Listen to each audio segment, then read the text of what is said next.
de la bastos et des cassos. C'est le pêle-mêle proposé dans le film Outsiders de Francis Ford Coppola où deux bandes de jeunes que tout oppose s'affrontent régulièrement tout en alimentant leur rivalité par des courses-poursuites avec la police. Le cinéaste a souhaité pousser jusqu'au paroxysme le réalisme de son long-métrage en divisant consciemment ses jeunes acteurs, des stars en devenir pour la plupart. Matt Dillon tient tête à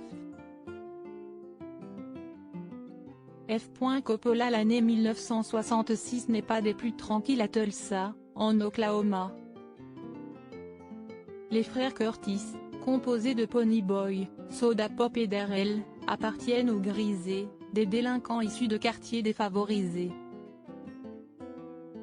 Leur principal passe-temps est celui de combattre les socs, les sociaux, des fils de bourgeois. Lors d'une sortie au cinéma, Ponyboy fait la rencontre de Cherry Valance, surnommée Cherry à cause de sa chevelure rousse.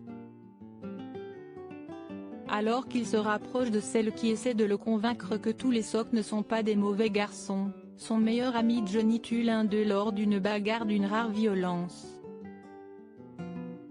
Le cinéaste n'a pas épargné ses troupes, des comédiens pétris de talent mais qui n'avaient pas encore la popularité acquise quelques années plus tard. Un certain Tom Cruise a intégré les Grisés dans le rôle de Steve Randle, tout comme Matt Dillon, Patrick Swayze et Emilio Estevez. Contrairement aux comédiens de la bande rivale, ils ont connu des conditions de tournage semblables au statut de leurs personnages, logeant au rez-de-chaussée d'appartements luxueux réservés à leurs ennemis de fiction. Matt Dillon a toutefois refusé de passer une nuit en prison, volonté de Francis Ford Coppola pour apporter un surplus de tension chez son acteur principal. Sofia Coppola, dirigée par son père. Outsiders est basé sur le roman du même nom de Suzanne Hinton, laquelle s'est inspirée de sa propre expérience pour publier cet ouvrage alors qu'elle n'était qu'une adolescente. Elle fait d'ailleurs une apparition dans cette adaptation, tout comme Sofia Coppola, fille du cinéaste et une future réalisatrice.